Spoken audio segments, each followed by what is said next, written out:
વિદ્યાર્થી મિત્રો, આપ સૌનું હાર્દિક સ્વાગત કરું છું। આના પહેલાના લેક્ચરમાં આપણે કાવ્ય 2 ની સમજૂતી મેળવી।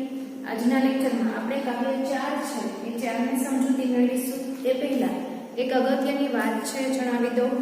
વિદ્યાર્થી મિત્રો, હાલની પરિસ્થિતિને ધ્યાનમાં લેતા બધા જ વિદ્યાર્થી મિત્રો આગળ પાઠ્યપુસ્તક ન હોય એવું પણ બને, તો આ પરિસ્થિતિને ધ્યાનમાં રાખીને તમારે ગુજરાતીમાં ગદ્ય અને પદ્ય એમ 2 વિભાગ આવે છે। તો પહેલા આપણે જે પદ્ય વિભાગ છે એટલે કે તમારા જે કાવ્ય છે, કવિતા છે, એનો આપણે અભ્યાસ કરીશું, એની સમજૂતી મેળવીશું। વિદ્યાર્થી મિત્રો, એક ખાસ વાત યાદ રાખજો, તમારા પાઠ્યપુસ્તકમાંથી કોઈ પણ પ્રકરણ છે એ પ્રકરણ છોડવામાં કે સ્કીપ કરવામાં આવશે નહીં। તમારા પાઠ્યપુસ્તકના દરેક પ્રકરણ છે એ વ્યવસ્થિત રીતે સંપૂર્ણ સમજાવવામાં આવશે। દરેક છે ચેપ્ટર છે તમને વ્યવસ્થિત રીતે બધા જ ચેપ્ટરની સમજૂતી આપવામાં આવશે। સાથે સાથે વ્યાકરણના પણ જે ટોપિક છે વ્યવસ્થિત રીતે ચલાવવામાં આવશે। એટલે કોઈ પણ જાતનું પ્રકરણ, કોઈ પણ જાતની ચિંતા કર્યા વગર યાદ રાખજો કે કોઈ પ્રકરણ છે એ છોડવામાં કે સ્કીપ કરવામાં આવશે નહીં। હવે વિદ્યાર્થી મિત્રો, આગળના લેક્ચરમાં તમને બુક કઈ રીતે બનાવવાની છે એની માહિતી આપી દીધી હતી। આજે ફરીથી તમને યાદ અપાવી દઉં કે બુકમાં સારા અક્ષર કરવાના છે। જે હોમવર્ક આપું એ હોમવર્ક છે તમારે રફ નોટમાં લખવાનું છે અને જે બોર્ડ વર્ક કરાવું એ તમારે પાકી બુકમાં લખવાનું છે। હવે વિદ્યાર્થી મિત્રો, ગુજરાતીની બુક કઈ રીતે બનાવવાની છે? વિદ્યાર્થી મિત્રો, એક ખાસ વાત કે તમે લેક્ચર વિડીયો છે એ વિડીયો સંપૂર્ણ જોવો, જેમાં વચ્ચે વચ્ચે જે તમને ખાસ નોંધ આપવામાં આવે, સૂચના આપવામાં આવે, એના વિશે તમને ખ્યાલ રહે। હવે ગુજરાતીની બુકમાં તમારે 2 વિભાગ પાડવાના છે। પહેલો જે વિભાગ છે એમાં તમારા જે પાઠ છે, કવિતા છે, એના શબ્દાર્થ, એનો અભ્યાસ અને એનું સ્વાધ્યાય છે એ લખવાનું રહેશે। કાવ્ય કે પાઠના જે સમાનાર્થી શબ્દ આવતા હશે એ પણ ત્યાં જ લખવાના રહેશે। વિભાગ 2 છે એ તમારે વ્યાકરણનો વિભાગ બનાવવાનો છે। તો વિદ્યાર્થી મિત્રો, વ્યાકરણના વિભાગમાં તમારે નિબંધ છે, અર્થ વિસ્તાર છે, વિચાર વિસ્તાર છે, મુદ્દા પરથી વાર્તા છે, પત્ર લેખન છે, આવું વગેરે છે એ તમારે વ્યાકરણના બીજો જે બુકનો પાઠ બનાવો વ્યાકરણ વિભાગ કરીને એમાં લખવાનું રહેશે। પાઠ 1 માં સ્વાધ્યાય, પાઠ કે કવિતાનું સ્વાધ્યાય, અભ્યાસ ને શબ્દાર્થ, અને પાઠ 2 માં વ્યાકરણ છે, વ્યાકરણનો વિભાગ બનાવવાનો રહેશે। વિદ્યાર્થી મિત્રો, ખાસ યાદ રાખજો કે બુક છે વ્યવસ્થિત અને સારા અક્ષરે બનાવજો। હવે વિદ્યાર્થી મિત્રો, આજે આપણે જે કાવ્ય 4 છે એ કાવ્ય 4 ની સમજૂતી મેળવવાની છે। તમારે કાવ્ય 4 છે તને ઓળખું છું માં, આ કાવ્યમાં જે માતાનો પ્રેમ છે એનું સુંદર વર્ણન કરવામાં આવેલું છે। કાવ્યના જે કવિ છે એ કાવ્યના કવિનું નામ છે મનોહર રતિલાલ ત્રિવેદી, જેમનો જન્મ 4/4/1944 માં થયેલો છે। હવે કાવ્યના કવિના જે જાણીતી સાહિત્ય કૃતિઓ છે એમના વિશે જાણીએ તો વિદ્યાર્થી મિત્રો, તમારે પાકી બુકમાં કઈ રીતે લખવાનું છે કે મેં અહીંયા જે હેડિંગ પાડ્યું છે એ તમારે તમારી પાકી બુકમાં કાવ્ય 4 અને ઓળખું છું માં કાવ્યનું નામ લખીને કાવ્યના કવિનું નામ, એમનો જન્મ એ વિગત લખાઈ જાય ત્યારબાદ આ જે અગત્યની જે સાહિત્ય કૃતિ છે એ અલગ પોઈન્ટ કરીને લખવાની રહેશે। જેમ કે કાવ્યના કવિએ જે કાવ્ય સંગ્રહ આપેલા છે તો તમે કાવ્ય સંગ્રહ એમ ટોપિક લખીને પોઈન્ટ પાડીને એમના કાવ્ય સંગ્રહ જે આપેલા છે એમના નામ મોસુજનું, છૂટી મૂકી બીજ અને મિતવા, આ 3 કાવ્ય સંગ્રહને આપેલા છે। તો આ ત્રણેયના નામ લખવાના। ત્યારબાદ એક લીટી છોડીને એમણે વાર્તા સંગ્રહ આપેલા છે કવિએ કે ગજવામાં ગામ અને નાતો, આ બંને વાર્તા સંગ્રહના નામ લખવાના। અને ત્યારબાદ એક લીટી છોડીને નવલકથાનું હેડિંગ આપીને એમણે નથી નામની નવલકથા આપેલી છે। તો આ ત્રણેય છે એ વ્યવસ્થિત લખવાના રહેશે। હવે વિદ્યાર્થી મિત્રો, આપણે કાવ્યની સમજૂતી છે એ સમજૂતી મેળવીએ। તો વિદ્યાર્થી મિત્રો, કાવ્યની જે સાહિત્ય પ્રકાર છે એ છે ઉર્મી ગીત। હવે ઉર્મી ગીત એટલે શું? તો ઉર્મી છે એટલે કે આપણા જે હૃદયની ભાવનાઓ છે, આપણી જે લાગણીઓ છે એ લાગણીઓ એટલે કે આપણી ઉર્મીઓને વ્યક્ત કરે છે એ આ બધું જ છે એનું વર્ણન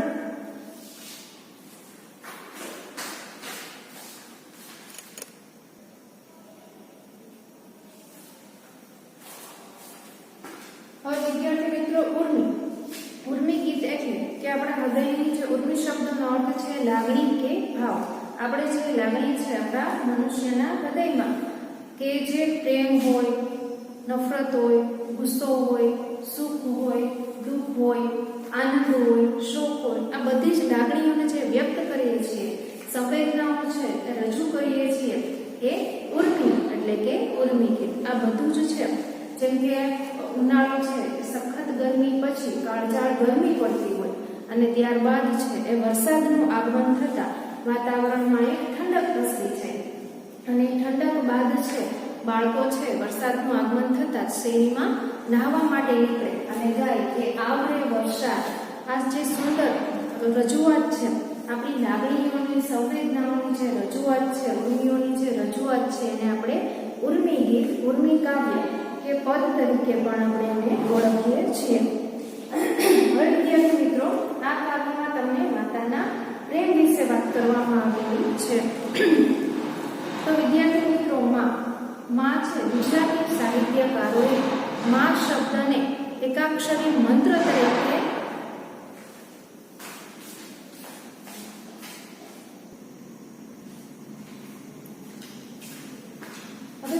સાહિત્યકારોએ માં શબ્દને એકાક્ષરી મંત્ર કહ્યો છે.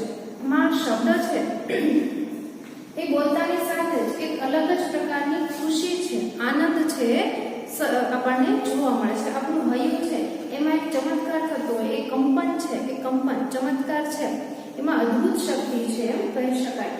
કોઈ પણ મુશ્કેલી હોય ત્યારે એક માનો જે પ્રેમ છે, એના આશીષ છે, એ મુશ્કેલીમાંથી આપણને બહાર નીકાળે છે. માનો જે પ્રેમ છે એને આપણે શબ્દમાં તો વર્ણવી ન શકીએ, એને તો અનુભવવો જ પડે. હવે જેની માં નથી એ લોકો જેની વ્યથા છે એ આપણે ક્યારેય કલ્પી શકીએ નહીં.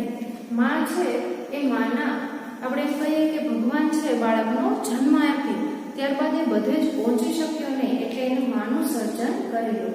સદાય એની આંખમાંથી અમૃત વહેતું છે, ઝરતું જોવા મળે છે. એના દિલમાંથી હંમેશા અમૃતની જે ધારાઓ છે એ ધારાઓ વહે છે. તે પોતાના અમૃતથી, પ્રેમથી, આશીષથી બાળકનું જે જીવન છે એને તરબતોડ કરી દે છે. હવે જેટલું આકાશ વિશાળ છે એ આકાશની વિશાળતા માના પ્રેમ આગળ કે માં શબ્દ આગળ ટૂંકી પડે છે એમ કહી શકીએ. માં છે એ જગ્યા જગતમાં ક્યારેય કોઈ લઈ શકતું નથી. માં શબ્દ છે એ શબ્દ બોલતાની સાથે જ આપણા હૈયામાં ખુશી આવી જાય છે. જ્યારે આપણે નાનકડી એવી ઠેસ વાગે તો પણ આપણા મોઢામાંથી પેલો શબ્દ માં છે એ માં જ સરી નીકળે છે. હવે જ્યારે એક સ્ત્રી માં બનવાની હોય છે, એ ખબર પડતાની સાથે જ પોતાના ગર્ભમાં રહેલા બાળકનું ધ્યાન રાખવાનું એ શરૂ કરી દે છે કે મારા આવનાર બાળકને કોઈ તકલીફ ન પડવી જોઈએ. એ રીતે એમ કહી શકીએ કે માં જેવો સ્વાર્થ વગરનો પ્રેમ આ જગતમાં, આ દુનિયામાં આપણને કોઈ કરી શકે નહીં. કોઈ પણ શરત વગરનો, કોઈ પણ સ્વાર્થ વગરનો પ્રેમ એ એક માં જ આપી શકે. આ માના પ્રેમનો લાહવો લેવા માટે સાક્ષાત ભગવાને પણ આ ધરતી પર જન્મ લીધેલો હતો. એમ કહેવાય છે કે માના ખોળામાં ઝૂલેલો જાદવ એ વૈકુંઠનું જે સુખ છે એ ભૂલ્યો જીવે. એટલે એમ કહી શકાય કે માના પ્રેમને શબ્દમાં વર્ણવવો અશક્ય છે. એનો તો ખાલી અનુભવ જ કરવો પડે. હવે વિદ્યાર્થી મિત્રો, આપણી માં છે, આપણી માતા છે, એ આપણા માટે કેટલુંય કરે છે અને આપણે એના માટે કાંઈ જ નથી કરી શકતા. એટલે કે આપણે એનું જે ઋણ છે તે ઋણ ક્યારેય ઉતારી શકીએ નહીં. એ અનંત પ્રેમ છે, આપણને સદાય મળતો રહે. એ પ્રેમ છે એના કારણે જ આપણું જીવન છે શક્ય છે એમ કહી શકીએ. હવે મનુષ્યનું જીવન છે એ રોજ નાની મોટી મુશ્કેલીઓ છે એને સામનો કરવો પડતો હોય છે, પણ એક માં છે એ માતાનો પ્રેમ છે મુશ્કેલીઓમાંથી ઊભા થવા માટે એને મદદ કરે છે. સંસારમાં કોઈ આપણી ઉપેક્ષા કરે, અવગણના કરે, ત્યારે એક માતાનો પ્રેમ જ છે એ પ્રેમ આપણને આગળ વધવા માટે હિંમત આપે છે. ભલે સદાય માતા છે આપણી સાથે ન હોય, પણ એમના આશીષ છે, એમનો પ્રેમ છે એ હંમેશા આપણી સાથે રહે છે. તો વિદ્યાર્થી મિત્રો, એવું છે માના પ્રેમનું વર્ણન કરતું કાવ્ય છે એ આપણે અત્યારે સમજવાનું છે. વિદ્યાર્થી મિત્રો, હવે એકવાર ફરી જણાવી દઉં કે તમારે પહેલા કાવ્યનું હેડિંગ બાંધવાનું છે, ત્યારબાદ કાવ્યના કવિનું નામ લખવાનું છે, ત્યારબાદ એમનો જન્મ, એમણે જે આપેલા છે વાર્તા સંગ્રહ જે વેચવામાં ગામ અને નાતો, ત્યારબાદ એમણે આપેલી નવલકથા અલગ હેડિંગ બાંધીને નથી નામની નવલકથા ફરી પાછું લીટી છોડીને હેડિંગ બાંધીને એમણે આપેલા કાવ્ય સંગ્રહના નામ, આ ત્રણેય કાવ્ય સંગ્રહના નામ મોસુજનું, છૂટી મૂકી બીજ અને મિતવા, આટલું લખાઈ જાય પછી શબ્દાર્થનું હેડિંગ બાંધવાનું છે. તો વિદ્યાર્થી મિત્રો, કાવ્યની સમજૂતી મેળવીએ પહેલા હું તમને એના શબ્દાર્થ લખાવું છું, જે તમારે મારી સાથે પાકી બુકમાં લખવાના છે.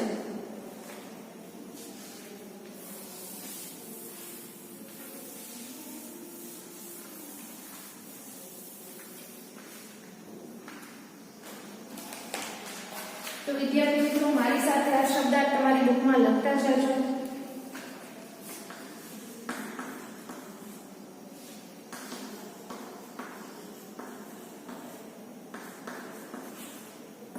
શબ્દ સમજૂતી, આ રીતે હેડિંગ બાંધ્યા પછી હું જે શબ્દાર્થ લખાવું એ સારા અક્ષરે લખવાના રહેશે.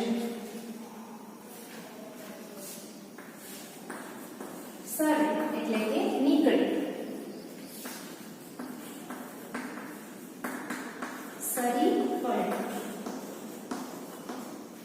ત્યારબાદ છે અચાનક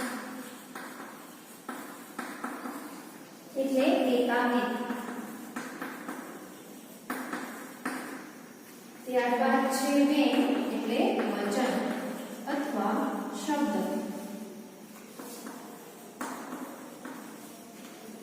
ત્યારબાદ છે ખમ્મા એટલે ક્ષેમ, કુશળ રહો અથવા દુઃખી ન થાઓ, ત્યારબાદ છે લૂ એટલે ગરમ પવન, ત્યારબાદ છે ઝરતા એટલે વહેતા. તો વિદ્યાર્થી મિત્રો, અત્યારે જે શબ્દાર્થ લખાવેલા છે એ ફરીવાર વાંચી જાઉં છું, એના પછીના જે અન્ય શબ્દાર્થ છે પછી લખાવું છું. સરે એટલે કે સરી પડે અથવા નીકળે, અચાનક એટલે કે એકાએક, વેણ એટલે શબ્દ કે વચન, ખમ્મા એટલે ક્ષેમ કુશળ રહો અથવા દુઃખી ન થાઓ, ત્યારબાદ છે લૂ એટલે ગરમ પવન, અને ત્યારબાદ છે ઝરતા એટલે કે વહેતા. એના પછીના અન્ય જે શબ્દાર્થ છે લખીશું.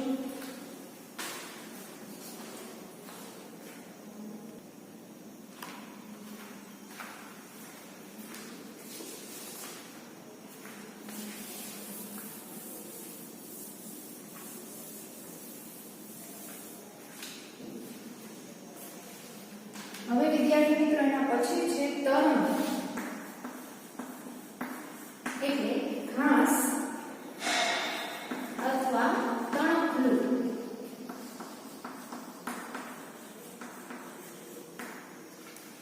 ત્યારબાદ છે હડસેલી જેનો અર્થ થાય છે ધક્કો મારે, ત્યારબાદ છે તેડવું એટલે આંગળીની આગળનો ભાગ, આંગળીના છેડાનો ભાગ, ત્યારબાદ છે અભાગી એટલે કમનસીબ,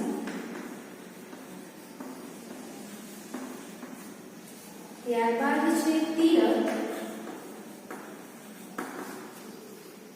એટલે યાત્રાધામ કે તીર્થ, અને ત્યારબાદ છે પરકમ્મા જેનો અર્થ થાય છે પવિત્ર જગ્યા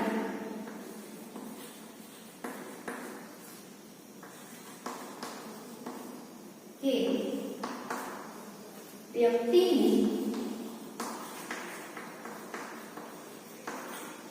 ચારે બાજુ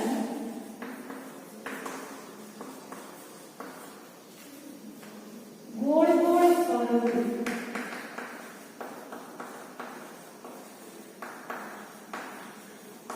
વિદ્યાર્થી મિત્રો આ બધા જ શબ્દાર્થ છે ફરી વાર વાંચી જાઉં છું.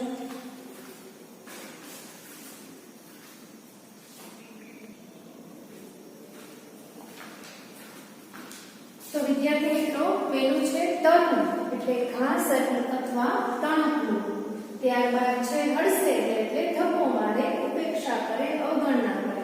ટેરવું એટલે આંગળીના છેડાનો ભાગ. ત્યારબાદ છે અભાગી એટલે કમનસીબ. ત્યારબાદ છે તીર્થ એટલે યાત્રાધામ અથવા તીર્થ. ત્યારબાદ છે પરકમમાં એટલે પવિત્ર જગ્યા કે વ્યક્તિની ચારે બાજુ ગોળ ગોળ ફરવું. જેમ શ્રી ગણેશે પોતાના માતા પિતાની પરિક્રમા કરી હતી એ. હવે વિદ્યાર્થી મિત્રો અહીંયા જે તમારા શબ્દાર્થ છે, શબ્દ સમજૂતી છે પૂરી થાય છે. હવે આપણે તમારું જે કાવ્ય છે એ કાવ્યની સમજૂતી મેળવીશું.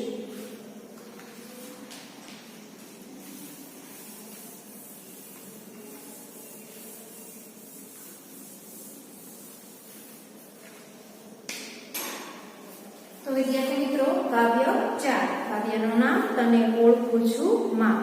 કાવ્યના કવિ મનોહર ત્રિવેદી. જન્મ 4/4/1944. કવિ મનોહર રતિલાલ ત્રિવેદીનું વતન ભાવનગર જિલ્લાનો સુરનિવાસ ગામ. ભાવનગર જિલ્લામાં સુરનિવાસ ગામ આવેલું છે એ કવિનું વતન છે. તેઓ ઢસા જંકશનની હાઈસ્કૂલમાં શિક્ષક તરીકે સેવા આપીને નિવૃત્ત થયા છે. કવિ છે એ શિક્ષક તરીકેની પોતાની સેવા આપીને નિવૃત્ત થઈ ગયા છે. મોસુંજું, છૂટી મૂકી વીજ અને મિતવા એમના કાવ્ય સંગ્રહના નામ છે. બાળ સાહિત્યમાં પણ એમનું નોંધપાત્ર પ્રદાન છે. ગજવામાં ગામ અને નાતો તેમના વાર્તા સંગ્રહના નામ છે. તેમજ નથી નામે એક નવલકથા પણ એમણે આપી છે. આ હતી કવિના સાહિત્ય જે કૃતિઓ છે એમની નોંધ. હવે આપણે આ સર્જકના કેટલાક પુસ્તકો પુરસ્કૃત પણ થયા છે. આ કાવ્યમાં શું કહેવામાં આવેલું છે જોઈએ કે માતાના પ્રેમની વાત કરેલી છે. તને ઓળખું છું માં એક ઉર્મી ગીત છે. કવિએ અહીં આગવી શૈલીમાં માતૃમહિમા ગાયો છે. ગીતનો નાયક અહીં વિનમ્ર ભાવે માતૃઋણનો સ્વીકાર કરે છે. માતાનું જે ઋણ છે, આપણી ઉપરનો ઉપકાર છે એ આપણે ક્યારેય ઉતારી શકીએ નહીં. એ વાત અહીંયા કરવામાં આવેલી છે. જીવનમાં મુશ્કેલીઓ આવે, પીડા સહન કરવાની આવે, કોઈ સ્વજન ધિક્કારે, ઉપેક્ષા કરે એવા સંજોગોમાં મનુષ્યનું જીવન છે એ રોજ રોજ નવી નાની મોટી મુસીબતો છે એના જીવનમાં આવતી હોય છે. ત્યારે માતાનો પ્રેમ આપણને મદદ કરે છે. એવા સંજોગોમાં માતાની મમતા જ સંતાનને પોતાના પગ પર ઊભા રહેવાનું બળ પૂરું પાડે છે. માતાના દુઃખના ઓવારણામાં અમૃત ભર્યું છે.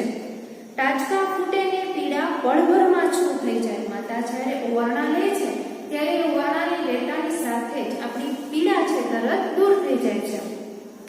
ગીતના અંતમાં નાયક બોલી ઉઠે છે, સ્મરણ સ્મરણ તીરથ, તારી યાદમાં જ મારું તીરથ છે. તારી એમ કરું પરકમમાં, માતાના સ્મરણ દ્વારા તેમની પાવન પરિક્રમા કરાવતું. આ ગીત વારંવાર માણવાનું ગમે તેવું છે. આ ગીત છે આપણને વારંવાર સાંભળવું ગમે એવું છે. હવે કાવ્યની શરૂઆત. તને ઓળખું છું માં, શરીર અચાનક મોઢેથી બસ એક વેણ તે ખમ્મા. હવે જે કાવ્યનો નાયક છે એ કહે છે કે હું તને ઓળખું છું માં.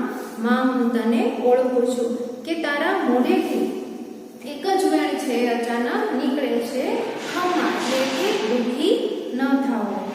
ખમ્મા કહેતા પાપણ પડતી નહીં ખરેલા આંસુ. હવે માતાના પ્રેમમાં એ જ્યારે હેતના આંસુ છે એની આંખમાં આવે છે, પણ દીકરો જે સામે ઊભો હોય છે ત્યારે એની આંખમાંથી એ આંસુ છે બહાર નીકળતા નથી. એટલે કે માતા છે એ દીકરાની સામે રડતી નથી. ઘરને ખૂણે એકલવાયું વરસે છે ચોમાસું, પણ જ્યારે કોઈ ખૂણામાં એકલી હોય છે ત્યારે એના આંસુ છે એ બહાર દબાવી દે છે, એટલે કે ત્યારે એ રડી લેતી હોય છે. મળે લહેરખી હો ભલે હું લૂ ઝરતા માર્ગમાં.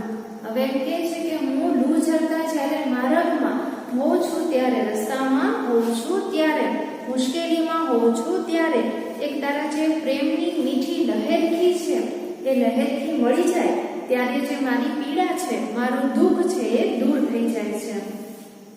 તરણા પેઠે ચાવે કે હડસે લે કોઈ ફેંકે, પગ પર ઊભો થાઉં ફરી તારા મમતા ના ટેકે. હવે કે છે કોઈ તણકલું હોય, ઘાસ હોય, એની પેઠે મને કોઈ હળધૂત કરી દે, હડસે લે, ધક્કો મારી દે, કોઈ ફેંકી દે, ત્યારે શું થાય છે કે તારી મમતાનો ટેકો જ છે એ ટેકાના કારણે હું ફરી ઊભો થાઉં છું. હવે કોઈ આપણું સગાવાલું હોય એ ધિક્કારે, અવગણના કરે, આપણી ઉપેક્ષા કરે, નિંદા કરે, ત્યારે માણસ છે નિરાશ થઈ જાય છે, દુઃખી થઈ જાય છે. પણ માં તારો પ્રેમ એવો સ્વાર્થ વગરનો જે મારા પર સદાય રહે છે, એ પ્રેમના કારણે, એ પ્રેમના ટેકાના લીધે હું ફરી પાછો બેઠો થાઉં છું, ઊભો થાઉં છું.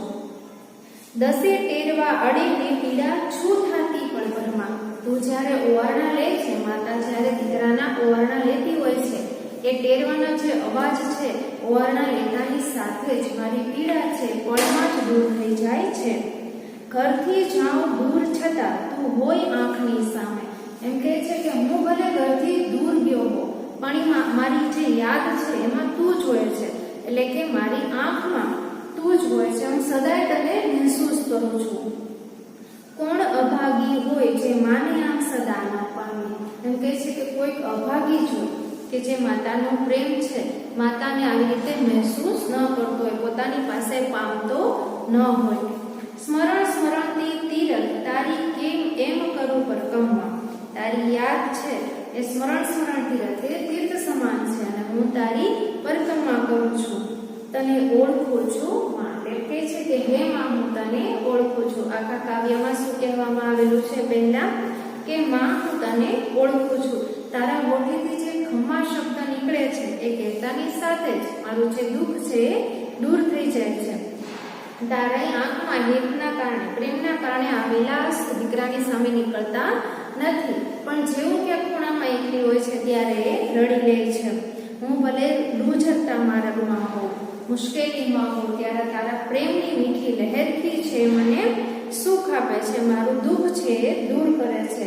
કોઈ મને હળસે લે, ધક્કો મારે, ત્યારે તારી મમતાનો જે ટેકો છે, ટેકો લઈને હું ફરી પાછો ઊભો થાઉં છું. દસે ટેરવા અડે ને પીડા છું થાતી પણ ઘરમાં. ઓવારણા લેતાની સાથે જ માતા જ્યારે દીકરાના ઓવારણા લે છે એ લેતાની સાથે જ મારી બધી જ પીડા દૂર થઈ જાય છે. ઘરથી જાઉં દૂર છતાં, એ દૂર હોય છે ત્યારે એની આંખ સામે તો માતા જ હોય છે. કોઈક અભાગી જ હોય છે કે જે માતાના પ્રેમને આમ ન પામતો હોય. સ્મરણ તે તીરથ, તારી યાદ છે તીરથ છે, તારી હું પરિક્રમા કરું છું, હું તને ઓળખું છું. માતાના પ્રેમનું સુંદર વર્ણન છે આ કાવ્યમાં કરવામાં આવેલું છે.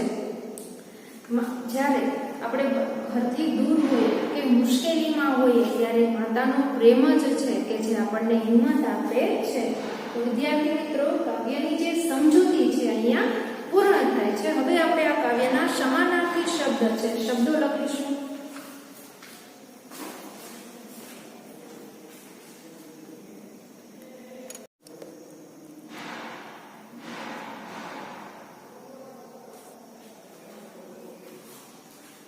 તો વિદ્યાર્થી મિત્રો, હવે આપણે કાવ્યના સમાનાર્થી શબ્દો છે લખીશું. વિદ્યાર્થી મિત્રો, આગળ જણાવ્યા પ્રમાણે તમારે પહેલા કાવ્યનું નામ, કવિનું નામ, શબ્દાર્થ, ત્યારબાદ અભ્યાસ, સ્વાધ્યાય, ક્રમવાર બધું વ્યવસ્થિત લખવાનું રહેશે.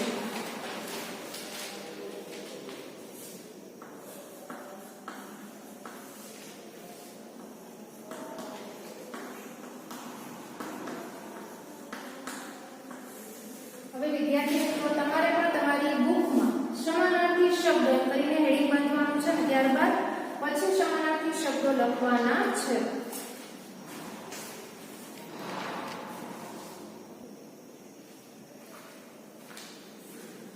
હવે વિદ્યાર્થી મિત્રો, એમાં પહેલો શબ્દ છે આંખ.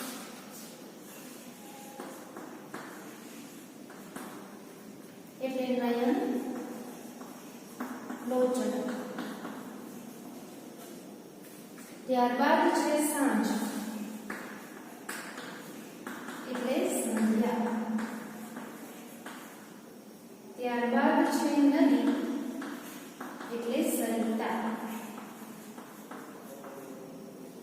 ત્યારબાદ છે સવાર એટલે પ્રભાત.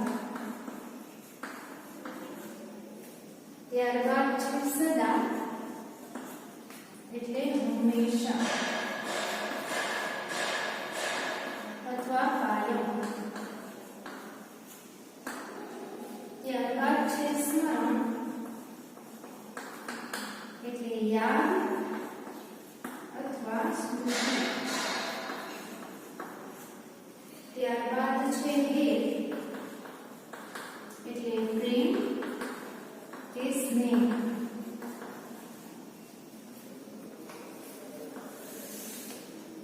વિદ્યાર્થી મિત્રો સારા અક્ષરે મારી સાથે લખતા જજો.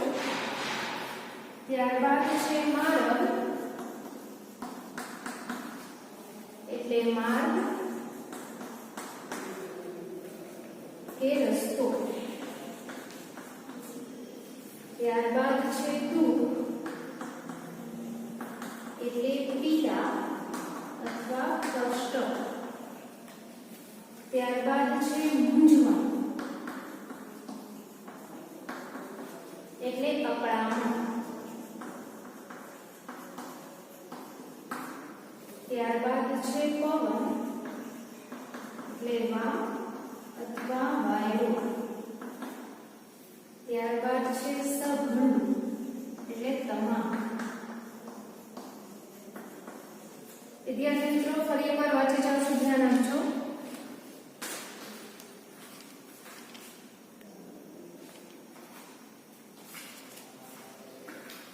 તો પહેલો શબ્દ છે આંખ એટલે નયન કે લોચન. ત્યારબાદ છે સાંજ એટલે સંધ્યા. ત્યારબાદ છે નદી એટલે સરિતા. ત્યારબાદ છે સવાર એટલે પ્રભાત. સદા એટલે કાયમ કે હંમેશા. ત્યારબાદ છે સ્મરણ એટલે યાદ કે સ્મૃતિ. ત્યારબાદ છે હેત પ્રેમ અથવા સ્નેહ. માર્ગ એટલે માર્ગ કે રસ્તો. દુઃખ એટલે પીડા કે કષ્ટ. ત્યારબાદ મૂંઝવણ એટલે કે અકળામણ. પવન એટલે વાવ કે વાયરો. અને ત્યારબાદ છે સઘળું એટલે કે તમામ. વિદ્યાર્થી મિત્રો અહીંયા તમારા સમાનાર્થી શબ્દો પૂરા થાય છે. હવે તમારે જે હોમવર્ક આપ્યું એ લખવાનું છે અને હોમવર્ક છે રફ નોટમાં કરવાનું રહેશે.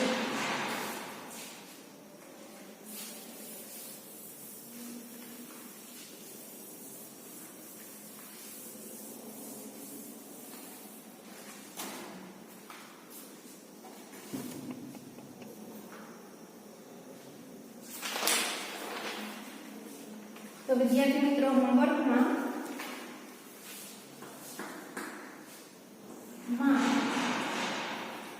વિશેની અન્ય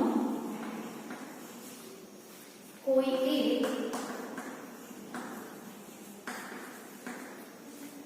કવિતાની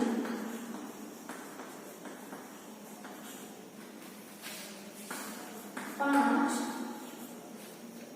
પંક્તિઓ લખો.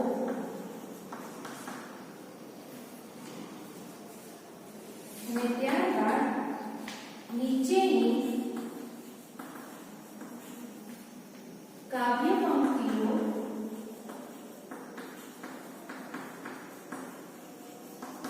સમજાવો.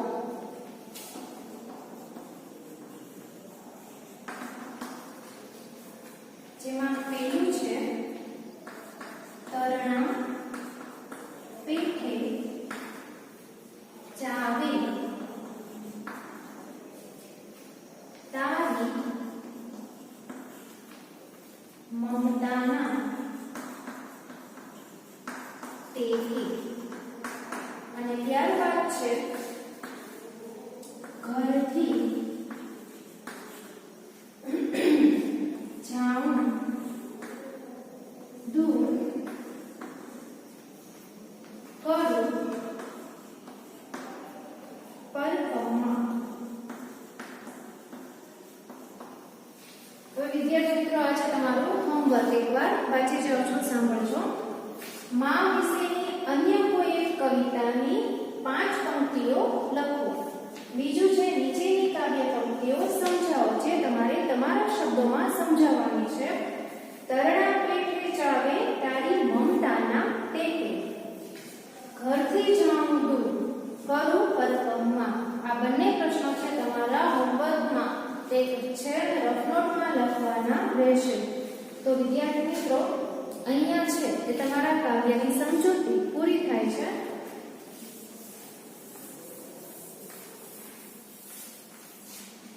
તો વિદ્યાર્થી મિત્રો, અહીંયા તમારા કાવ્યની સમજૂતી, સમાનાર્થી શબ્દો એ પૂરા થાય છે. હવે પછી તમે બુક કઈ રીતે બનાવવાની છે બધું જ વ્યવસ્થિત તમે ધ્યાનથી બુકમાં લખજો, તમારી રફ નોટ વ્યવસ્થિત બનાવજો. અત્યારે આપણે જે કાવ્યની સમજૂતી મેળવી એ સમજૂતી છે એ બધી જ ફરી એકવાર જો તમારી આગળ પાઠ્યપુસ્તક હોય તો તમે સરખી રીતે વાંચી જાજો, એટલે તમને વધારે ધ્યાન પડે. આભાર.